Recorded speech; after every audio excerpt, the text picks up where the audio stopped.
April is Sexual Assault Awareness Month, and the goal being to raise public awareness about sexual violence and to educate communities on how to prevent it in the first place.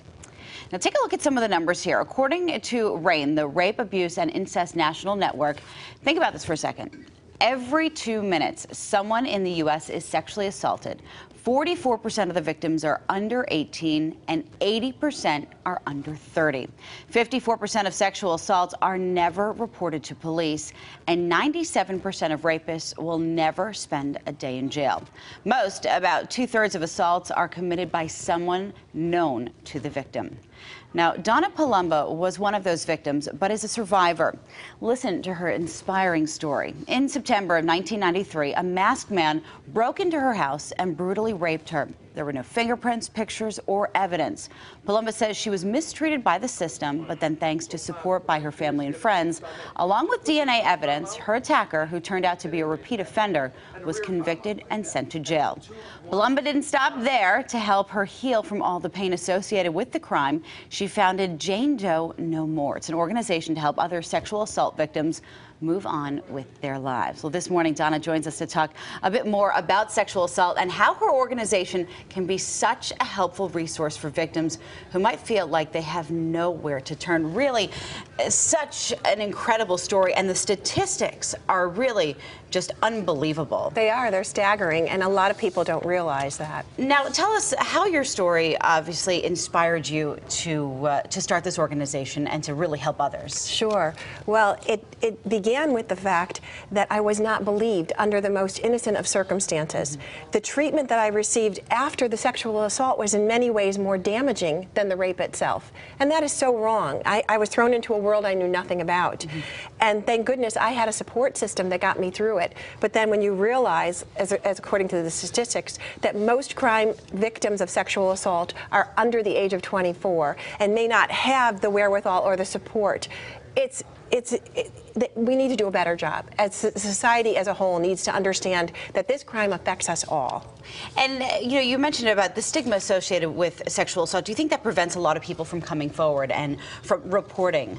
Without a doubt, without a doubt. And then that has a ripple effect, because if you don't report, not only you don't receive the help that you need, but the perpetrator is free to attack again. And with this type of crime, rapists are repeat offenders normally. And now there's a number for the National Sexual Assault Crisis Hotline. Who should call that? Can they remain anonymous? How does that all work? Absolutely, they can remain anonymous. The 800 number will direct you to a local rape crisis service or organization in your area, and they can give the victim information, and they can completely remain anonymous. It's also important to know that if a victim is not ready to report to the police, they can still go to the hospital where evidence can be collected, which is so important. It actually resulted in the solving of my case 11 years later. That's amazing. Now, if someone is sexually assaulted by someone that they know, they're understandably scared about some of the repercussions to come from that. How can they get help in dealing with that? Absolutely. Well, statistics, 2/3 of the victims know their perpetrator. So, this is a common occurrence. And so if you seek help through these service organizations, they're trained in how to go about that, because it is a fear of a lot of people. And understandably, the support system, if you don't have it necessarily from family or friends, to reach out and get the support that you need to help you through this time is really what's important. It's critical, and a lot of times sexual offenders are within the family, and it's a family situation, so you need to go to someone that you trust outside of the family and get the help you need. It's important for victims to realize that they're not alone, it is not their fault, and that people do care. There is help. Now, looking for help and looking for what sort of services do you provide? We are an organization that is about education and awareness. We have a rape outreach program where victims who have become survivors and are ready to talk about it can be trained in public speaking.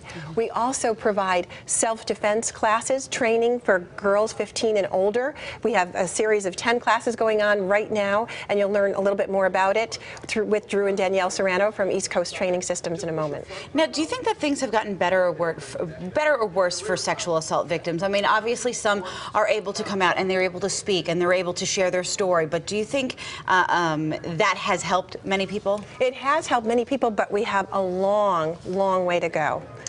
What about with the justice system? Do you think that victims are being treated fairly there? No. For the most part, no. But there is a concept called parallel justice, which is out there by Susan Herman. Vermont has adopted it, California, New York, and it's about a parallel track so that victims are given the safety that they need, the ability to heal, and guided through this very cumbersome process of the judicial system. Now, say you're not the one that is sexually assaulted, but you are aware of a situation. How can you help? Maybe help to educate the victim, or maybe to get them help them to get help? Absolutely. There's resources. Our website, janedoenomore.org, has a wealth of information and experts in different fields with regard to this topic. So if you can educate yourself, then you'll know how to be of help to someone else. It seems like in a situation that maybe the hardest thing is even the first step, which is coming forward and reporting that. Absolutely. And that's why it's so important that anyone who reports needs to be treated with respect and have a presumption of credibility. Now, we're going to get into a little bit of self-defense in just a little bit, and you were saying that they work with your organization as well. And talk about the importance of that and having that power. Absolutely. Well, first of all, the crime of sexual assault is one of control over someone else. So you want to take back control. You want to have the confidence to be able to defend yourself. As you know, we live in an uncertain world. So it's really important, especially for young girls who are out there for the first time, maybe going off to college, to know some special, but simple techniques, and just some common sense things about to be aware of your surroundings and not to be looking down texting, and completely unaware of what's happening around you. Donna, thank you very much. Thank you so Rachel. much for sharing your story and for all the work that you do helping others. Thank you, Rachel. I appreciate it. All right, and of course.